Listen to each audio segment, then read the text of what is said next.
and welcome everyone. Thank you so much for coming out on this occasion of the opening of the UP Focus featuring Bernie Park and Carol Irving. Before I introduce the artists tonight, I'd first like to thank our annual donors who help make exhibitions, programs, education, and events like this possible. I'd also like to thank the MCACA, the Michigan Council for the Arts and Cultural Affairs, for supporting us with grant money. It's really important, and it allows us to do things like workshops and pay artists, which is really important. And so this year we received a big grant from them, and we'll be doing 2 workshops that will coincide with this exhibition. The first one will be on March 20th, and it will be Bernie Park doing an oil painting workshop, and the second will be April 3rd, and it'll be Carol Irving. I will send out notifications, and it will be required that you sign up. They will be free, but there's limited space, so watch your email. So thank you so much for coming, and without further ado, I'll get started. Carol Irving is going to be speaking first tonight, and Carol was born in Detroit, but she's been a long-time Upper Peninsula resident. She pursued a bachelor's in botany, which maybe you can see that in her work. And then she also pursued a bachelor's in accounting, so you may also see that in her work. She has been weaving since she took her first class in undergrad at Grand Valley State, and she's really been perfecting her craft since then. She's taken many workshops. Notably, one of her influences is Peter Collingwood, a British weaver. And Carol can tell you more about how that has influenced her work in her talk. In the exhibition, the work that's on display is a Journal of Endangered Wildflowers. It is a sort of physical embodiment of all of these things: her practice, her weaving, the math, the botany, and also really care for Michigan's flowers that are endangered. So she'll tell you more about that whole series. Bernie Park, or Bernard Park, it's his true name. He has lived in the Upper Peninsula with the love of his life, Joan, since 1998. He began drawing as a child, and he had a really great experience as a teenager that sort of propelled him into being interested in the arts. I don't know if Bernie will tell this story or not, so I don't want to give it away. But Bernie took, when I first moved here, I saw mostly his encaustic work, which is quite different, much more abstract, much more layered than the work that's on display in the gallery. So Bernie can throw a curveball, and he has been really sort of perfecting these reverent landscapes since 2012, I'd say, right? Is that when? I gave you a bum steer. It was actually, you had a 2008, it's actually 2010. Okay, well, so we met in the middle. So we had a conversation about this. I said, I swear you were doing these paintings in 2008. I remember critiquing one or something. But so since 2010, and you can see just a wide range of quietude and examination of the landscape in our area. So without further ado, let's give it up for Carol Irving.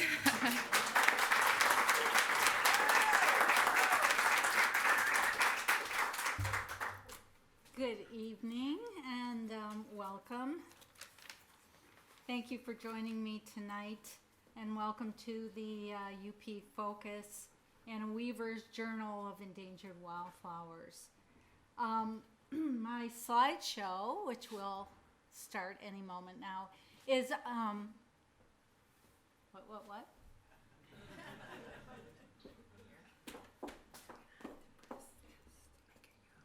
Just to get it going?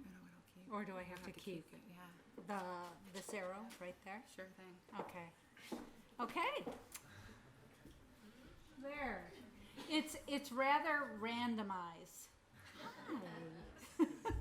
And if there's at any point something that you have a question about, please raise your hand and say, no, I want to see that slide again. But the slides are in no particular order, and I'm just going to be speaking. And again, like I said, if there's something you'd like to see or have more information about, just let me know. So believe it or not, it's been a long and winding road to this exhibit. I started with a challenge and a commitment to exhibit back in 2016 and 2017. I want to warn you, I might be talking in the language of weaving, so just bear with me. Are there weavers in the group? I think I spoke to some people that are fiber artists and perhaps weavers. So anyway, a few things motivate artists and weavers like a challenge. There are many steps to accepting a challenge. A good friend of mine, Pascal Worsler, who is here tonight, she is the retired gallery director of the Boniface Art Center. She proposed just a challenge to me.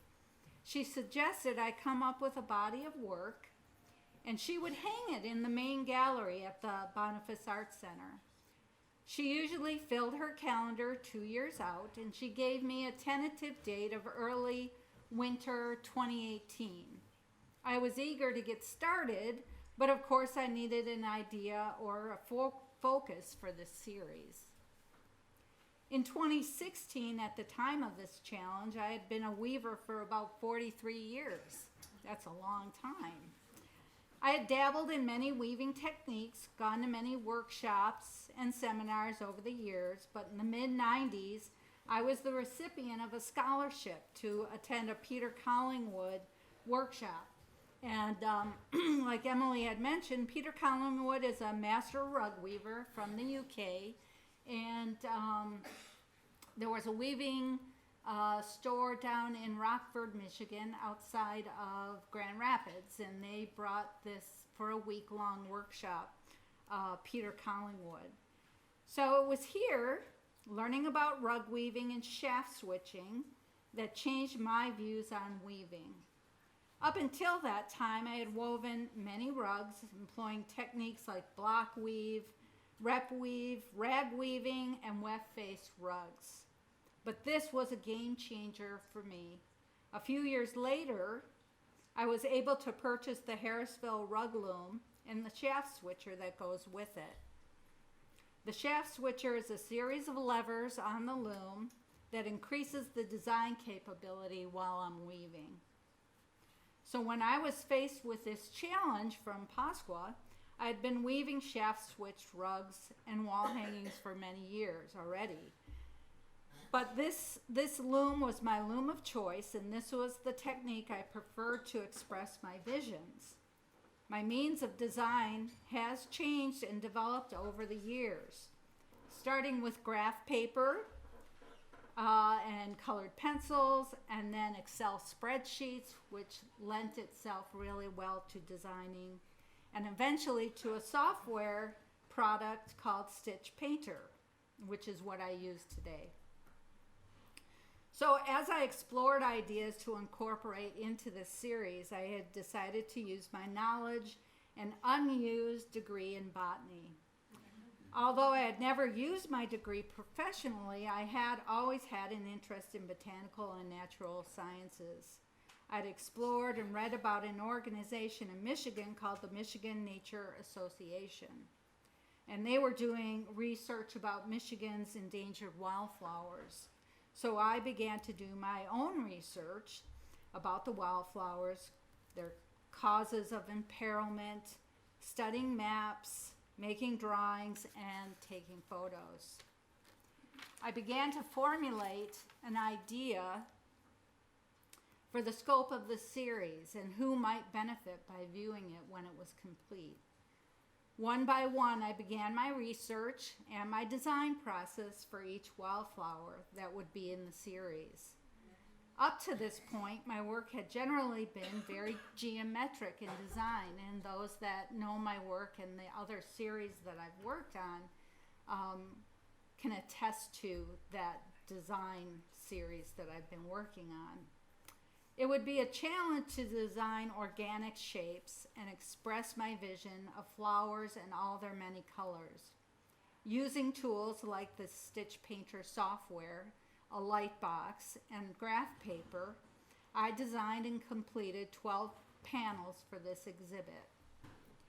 I chose a framework in the design that would unify each panel, and you can see that framework right here. So each panel has that in each one.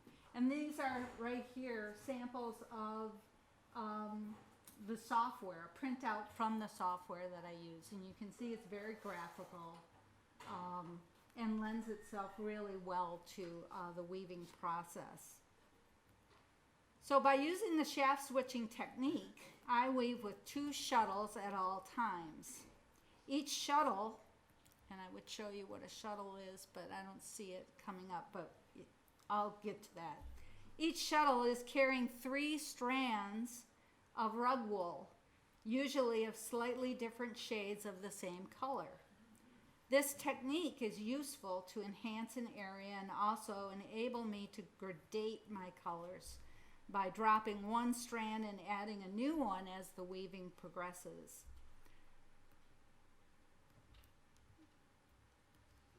I must have gone through the whole thing. Can I go backwards? Down? How about like that? Here.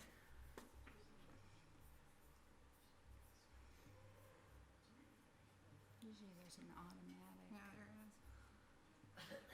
slideshow. There you go.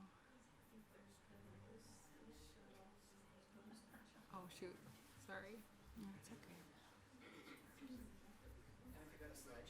Yeah. Yeah, up here, slideshow. Yeah, like from Sorry.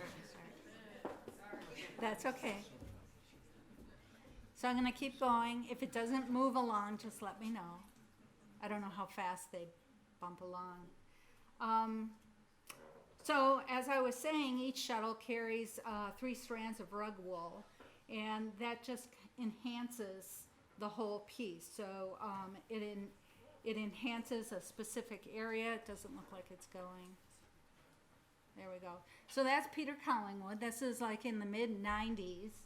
Oh, you're not seeing what I'm seeing. There he is. So there I am in this workshop, and that's Peter Collingwood. His son, Jason Collingwood, is now carrying on. He died, I don't know, a few years ago, and his son, Jason, is now continuing on with the studio practice. He was coming to the States quite often and teaching classes all over the country, but as of June of last year, his visa would not allow him to do that anymore. Something changed, and he's not allowed to do that.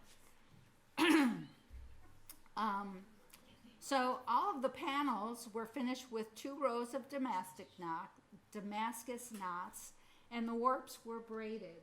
And there's a slide of me that's called preparing the warp. The board that I'm working on is called a warping board, and I'm preparing what's called the warp. There are 2 threads in the weaving process, and one is the warp and one is the weft. And there's the loom. That's the Harrisville rug loom, and with the shaft switching mechanism. So can you tell that those are levers up there, and there's Velcro on them. And as I'm weaving, I'm pushing them. They're either forward towards me or I can push them back. And what that does is it allows me different designing capabilities. And there's one of my more geometric rugs.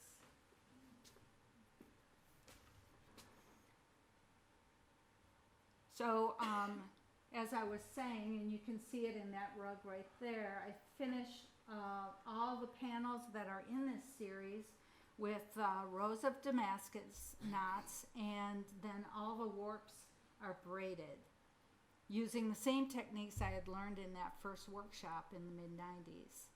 So to complete the series, I created 4 notebooks or journals to accompany the exhibit. Each tab within the journal gives information about the threatened or endangered wildflower, the common and scientific names, maps of where it can be found, photos, my cartoons or printouts used while weaving, and yarn samples that were used.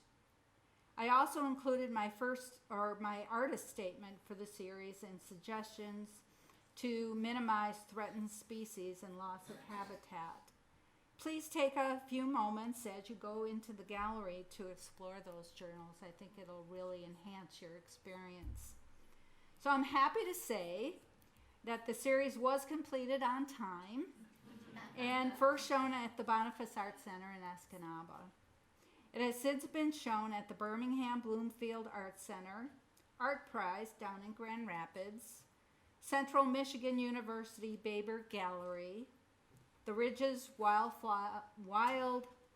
Sanctuary, that's in Door County, the Fine Line Creative Arts Center outside of Chicago, and in 2020 through 21, it is going to Michigan Tech.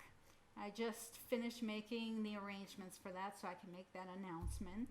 And it'll be there for 9 months, showing in the Rosa Performing Arts Center, and the forestry department there at Michigan Tech would like some of the panels as well.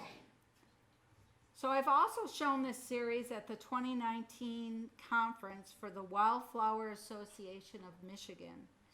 I'm partnering with this 501c3 organization and donating 5% of sales from this series to further their cause and mission. I want to thank all of you, especially Emily, friends, and my husband and family for coming tonight, for your interest and your kind words. Thank you.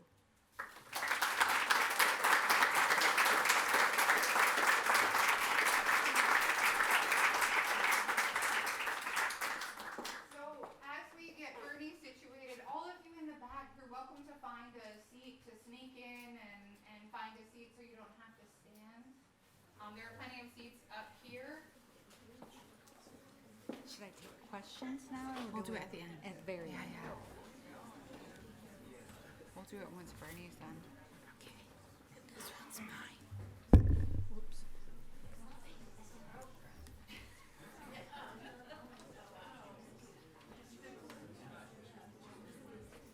So Bernie, you're gonna see what's on the next slide. So they're looking at this side right now, and then this is the next slide, just so you know. And you'll just have to click through.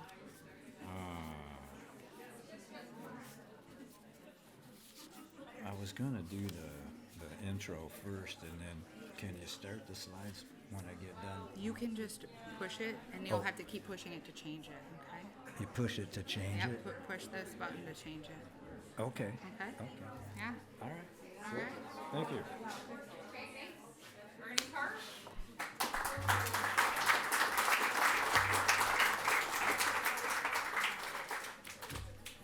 Well, I am Bernie Park, and I was born in 1950 in Flint, Michigan, and I guess that makes me mid-century modern, perhaps.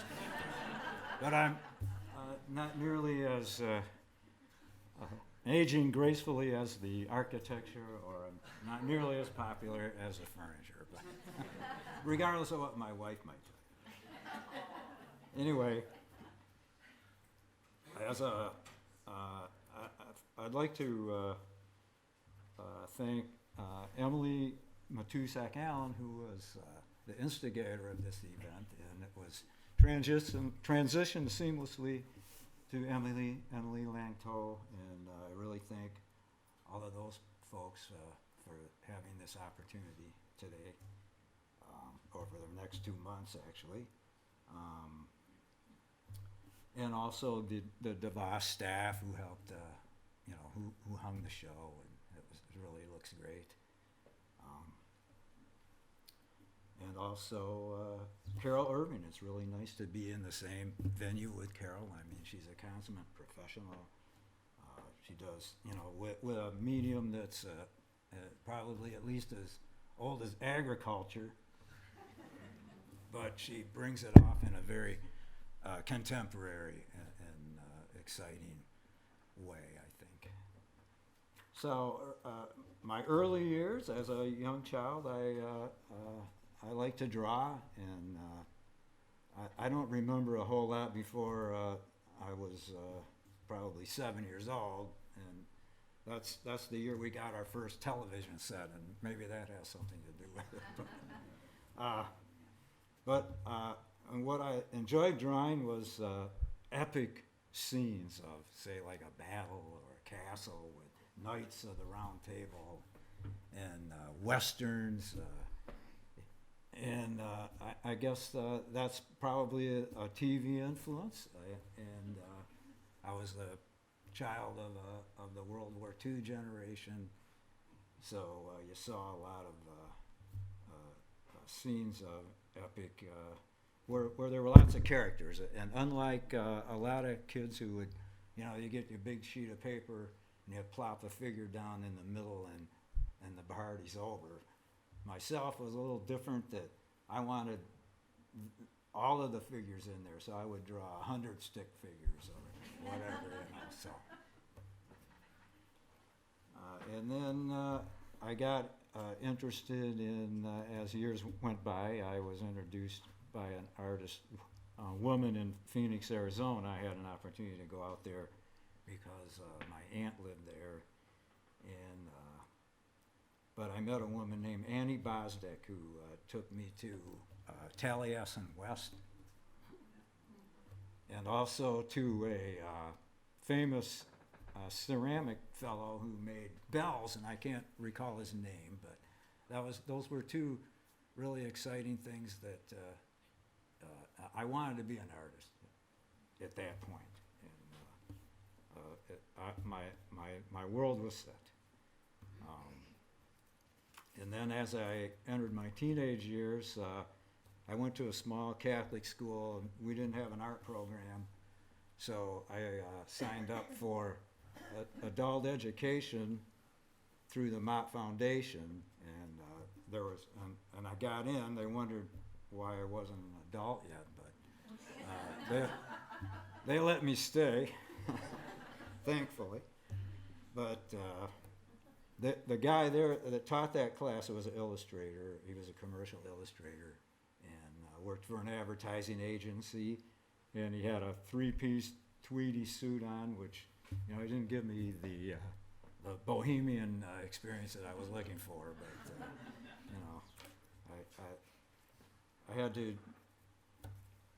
forego the Maynard G. Krebs idea of what the bohemian art type person was, but that was okay.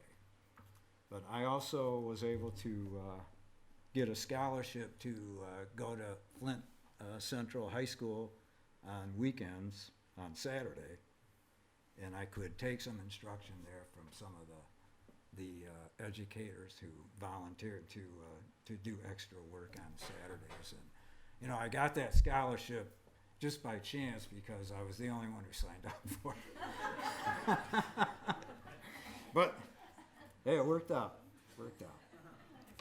So then I went to Michigan State University, and I enjoyed the art department there. I did well there in the art department, but I was having difficulty getting involved in other subjects. I had interest in some, but was a hard slog for me, so I dropped out at the end of my sophomore year, and probably a big mistake, but I made lots of mistakes over the years, but so anyway, I kind of did my Jack Kerouac thing, bummed around a while. I went out west, and I worked as a line chef for the University of Arizona, and then I transitioned from there to a Tucson Racket and Swim Club, which is a private tennis club, and Billie Jean King had a condo there, so that was pretty cool. Anyway, I came back to Lansing. That's where I spent most of my adult life, and I got a decent job. It wasn't great, but I had to settle down and go to work for a living. And I worked as a motion picture laboratory technician for the better part of 15 years. And during that time, I had enough money to pay my rent, have a car insurance, And I said, well, let's go back and finish my undergraduate degree. So I did that, which is, I don't think that would be possible to do today. So I'm very thankful for that opportunity. And after, that took a year and a half probably to finish that, and then I went on and got a master's degree in printmaking, and I did that because there was no room in the painting department. So, and in the meantime, I got married, and that was probably the best thing I ever did. Not probably, but of course. My beautiful wife, Joan. Hey, lights on.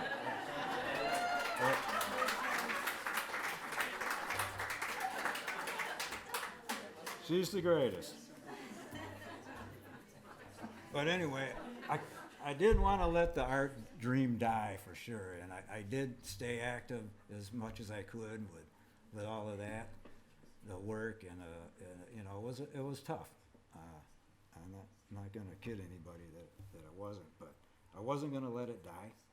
And the film company was not able to make the transition between videotape, and it specialized in sales training, educational productions. It had a production house, but videotape, the battle between VHS and Beta, they chose to invest in Beta. Bad idea. That was the end of the film company. So then I worked for a friend of mine who owned a specialty retail business in Lansing, and I did that for over 10 years. And even at one time, I was a window and door installer as a certified telecontractor. So I did a few things, and then I moved to, my wife wanted to come to Marquette. We both wanted to come to Marquette because we used to vacation here all the time. And she had an opportunity to, actually took a demotion to transfer to Marquette. She works for the state of Michigan in the Eagle program. And she had a chance to transfer here in 1998, and we made that move. And that was a good move for us, yeah. And I'm almost 50 at that point, so I said I didn't know exactly what I was going to do, so I did some volunteering work, and then I got involved with Oasis Gallery and met a lot of great people like Christine Sari, and that rekindled my spark for art again, and I had some success previously. When I did the retail job, I could make my own hours pretty much, and I had a studio on Cedar Street in Lansing, and I was working in paper, a lot of lacquered paper, and building constructions, and I had some limited success doing that work, and so that kept me going. And then up here with Oasis, that kept me going there, and so I was an encaustic painter for over 30 years, and I did some encaustic workshops here in the Upper Peninsula. I was with Verton Gallery for a while, and also at Traverse City,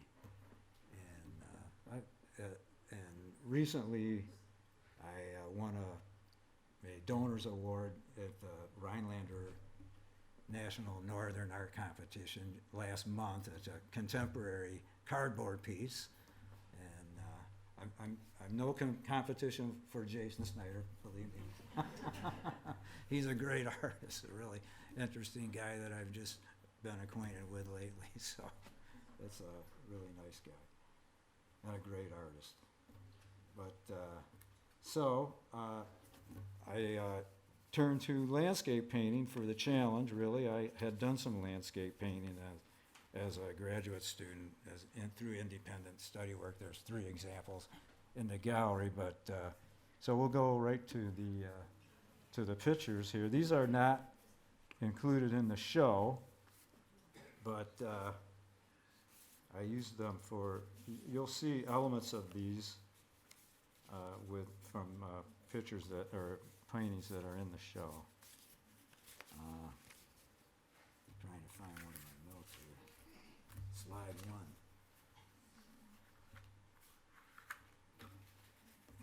Okay.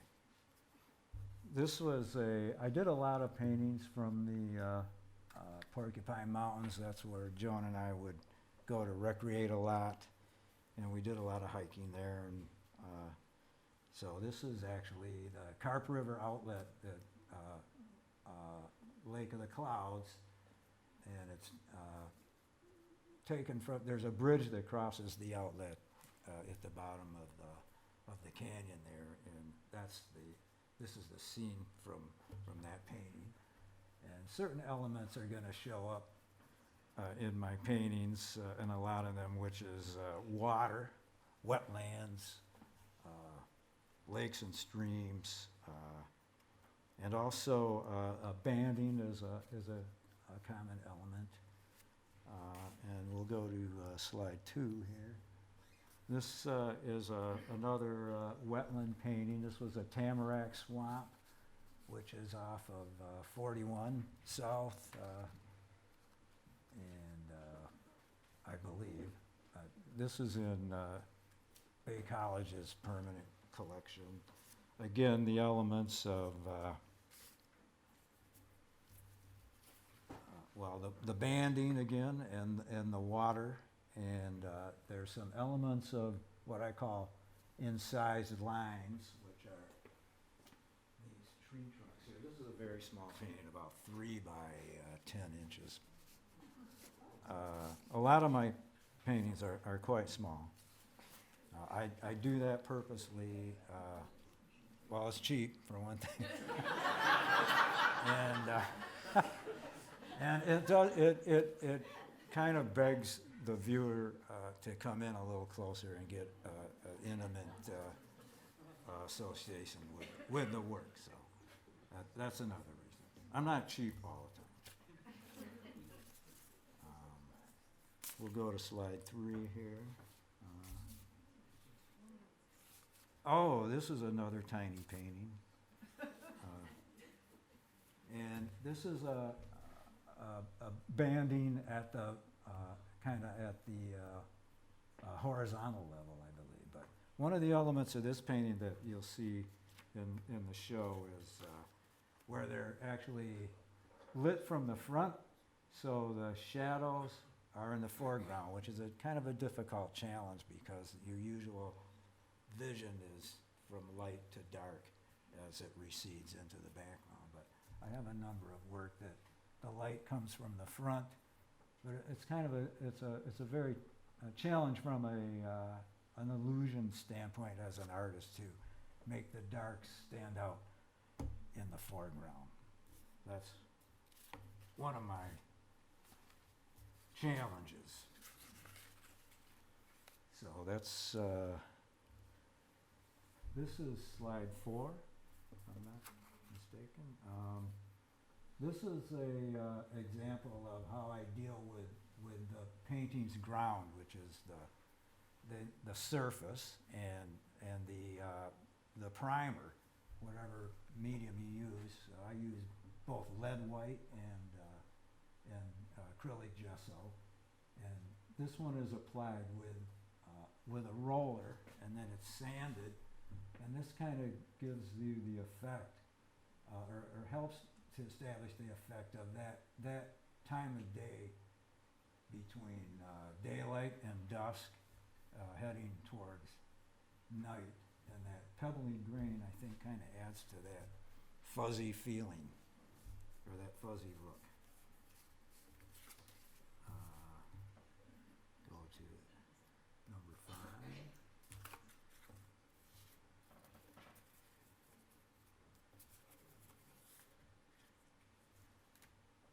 Okay, this is the Sturgeon River down at Nama, and not one of my better paintings, but it's kind of an interesting. This is another aspect of using the texture of the underpainting to something to the composition. This one, and then you have the elements of the scratching too. These are actually the light colored trunks are either put in with a dry point needle or a regular, like a real heavy gauge sewing needle. So there's bits of redactive painting quality going on here, where you actually remove things as well as apply things. So that's a favorite device that I use. And the other thing about this painting that kind of intrigued me. Pardon me? Use the mic, you're talking to the screen. Oh, okay. Sorry. Sorry. Bernie. That's all right. But anyway, the river current, the different colors in the river current were intriguing for me. But this was from a painting that I executed after I had done a workshop in NAMA, and the students did much better than I did. Trust me. Okay.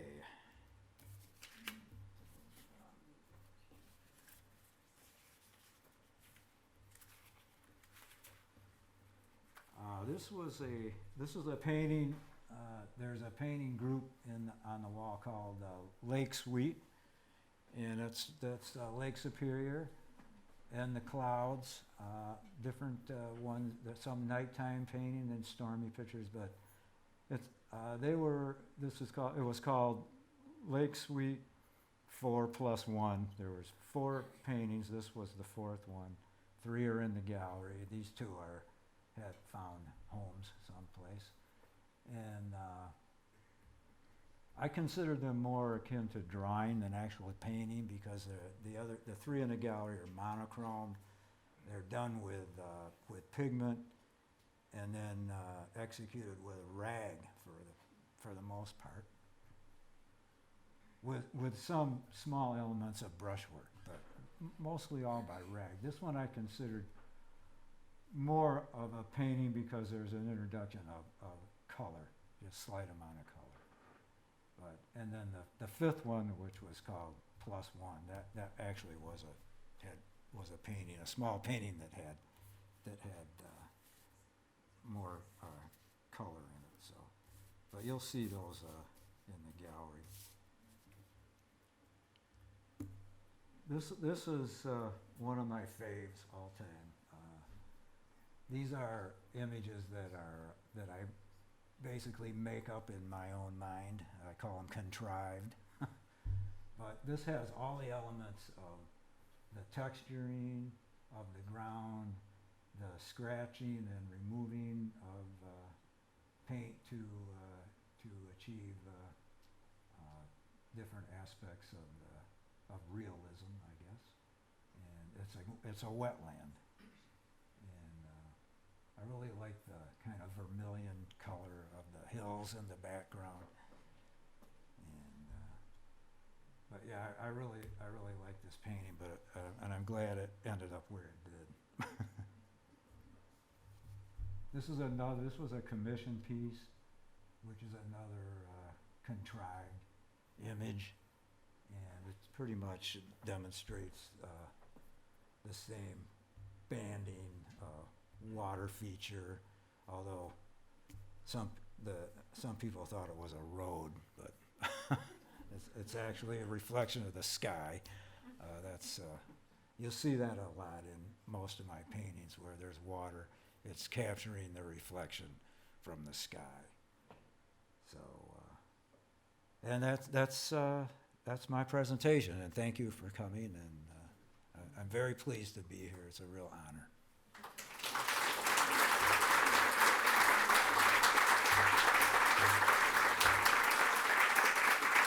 Oh, I'd like to add one little story that I forgot that might be kind of humorous. But one of the things I did when I was a kid, I was 10 or 12 years old, there were these matchbook covers that would have these images on there. You could draw them and submit them, and you're going to win something, you know. And maybe some of the older people here remember that. And it was in some of the magazines too. But I did that, and about 3 weeks later, I got a letter that I had won, and I was so excited. And and they were going to send a representative out to our house. And so my mom and I were at home, and my brother, I don't know where he was, but my dad was never home very often. But he'd come home late all the time, mostly. But so anyway, this man comes, and he's got a suitcase, and he's so happy to say, boy, you won this, the right to do this stuff. And basically what they were doing was they were going to sell you a bunch of stuff, instruction books and art materials, and I didn't know anything about it. They wanted you to sign a contract. I didn't know anything about a contract. And my mother, I don't think she really understood what was happening. And all of a sudden, my dad came home, and he finds this guy in the living room with all this stuff spread out, and he says, you have 30 seconds to get that stuff together, or I'm going to punch you right in the nose. That was the start of the illustrious art career.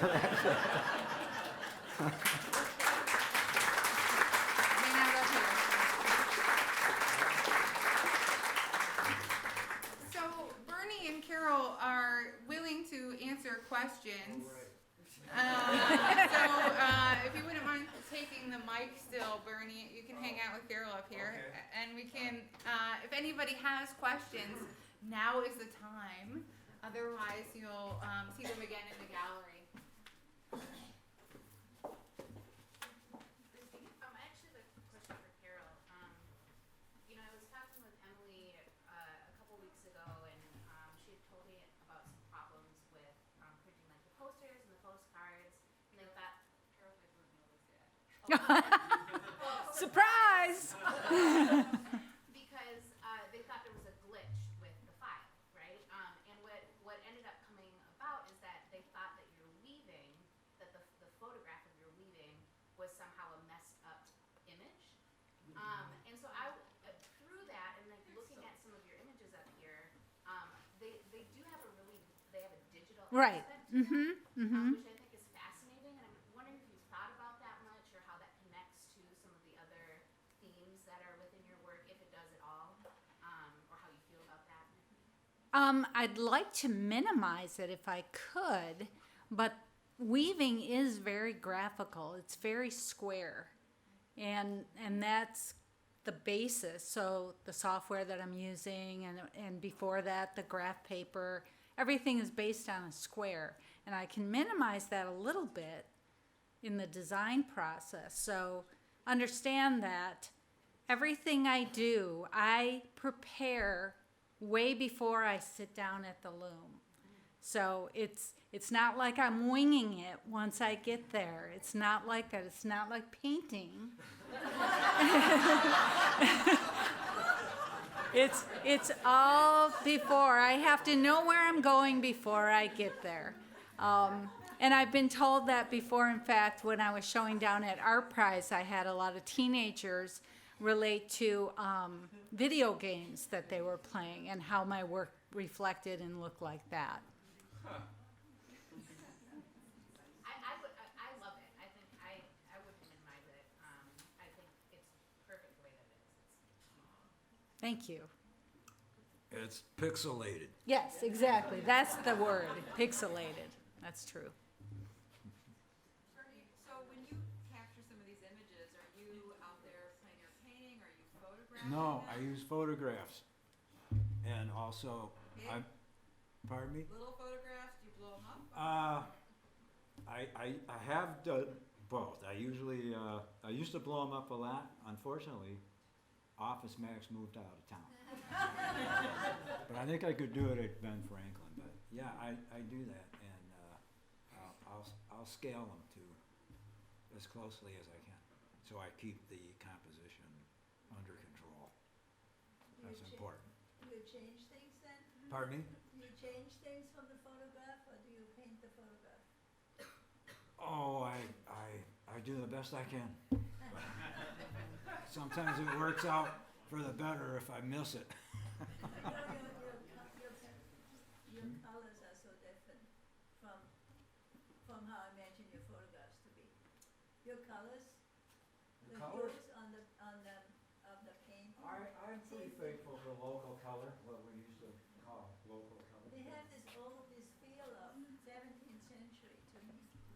Well, they're based, I forgot to mention it, but they're based on a movement called tonalism, so you can look that up. And that's a late 19th, early 20th century movement that lasted about 40 years, 30, 40 years. A lot of B-grade painters, not real famous guys, but they were excellent painters. It was an American thing. There was some tonalism action in Europe, but Whistler was considered an early tonalist, but he didn't stick with it. He went pretty full-grown abstraction towards the end.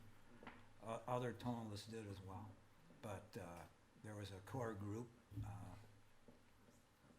One of my favorites is Charles Warren Eaton, and James Francis Murphy is another one. Even sometimes Albert Pinkham Ryder was included in that group for a while, but you know he got pretty off the wall. Ennis was considered a tonalist, but there's just a whole raft of them, and that was supposed to be the bridge between Impressionism, American Impressionism, and modernism, like the Ashcan School.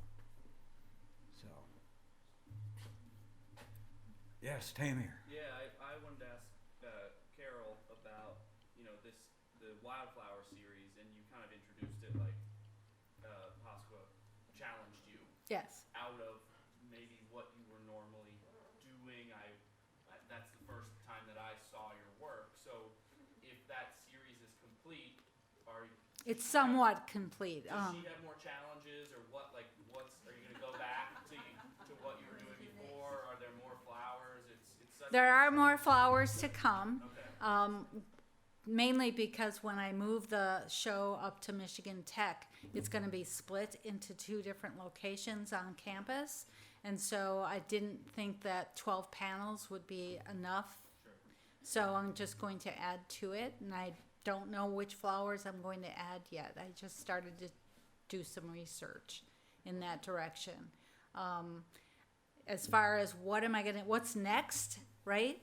That sounds like what your question Yeah, or is. does it represent an evolution? Like, are you move towards somewhat representational? I kind of have 2 series going on right now in my work, Okay. or maybe even 3. So the one is the Wildflowers, which I hope I could continue. Also, I've just moved to a new location. My husband and I just built a home on Lake Michigan. And so I'm being very influenced. I photograph almost every day the lake and all of its different shades of blue. That could become a new series. But I don't know if you've looked online at my website or anything like that. But I do have a whole, what I call the black and white series. And so that's kind of morphing and going and going. And that started with a triptych, and then it kind of went and went and went. And then I have a couple of others. I wouldn't even call it a series, but I call them inspired by nature. And so they're just right now I have some. I call them waterfalls. They're not exact replications of waterfalls, but they're inspired by that image. Okay, thank you. Bernie, Yes. I'm curious. I like your abstract work as well. I mean, I haven't even seen the show yet. But the cardboard piece.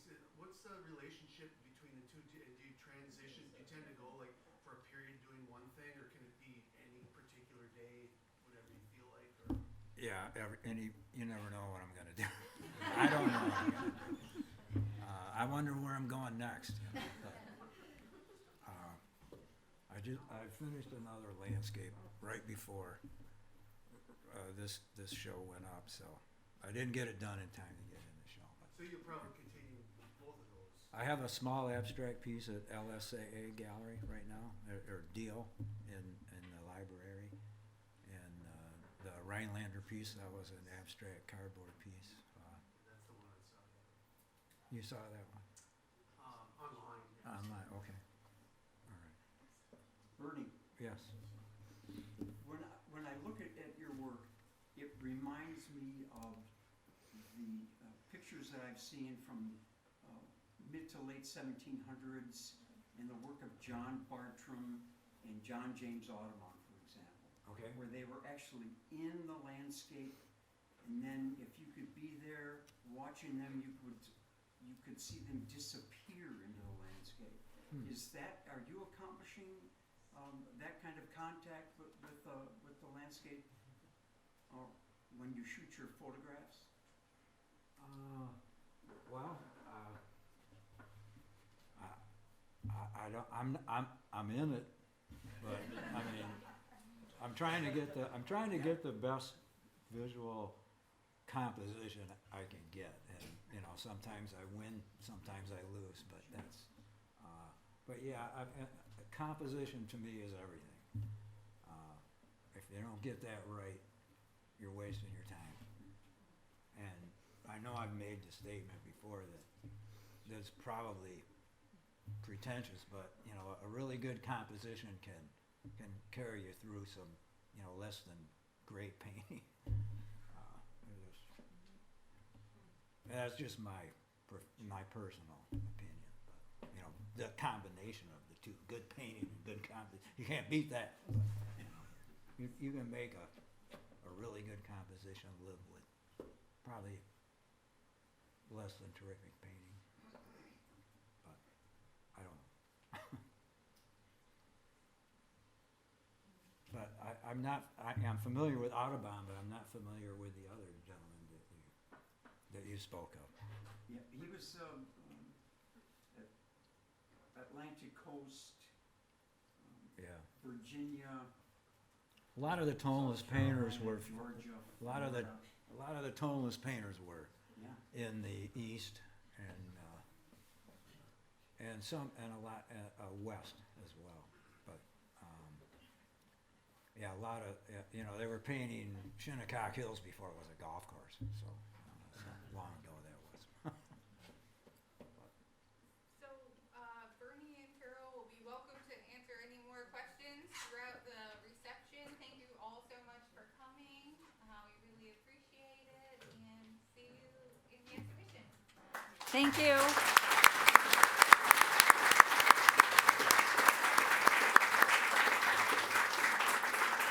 Thanks, Bernie. Good job.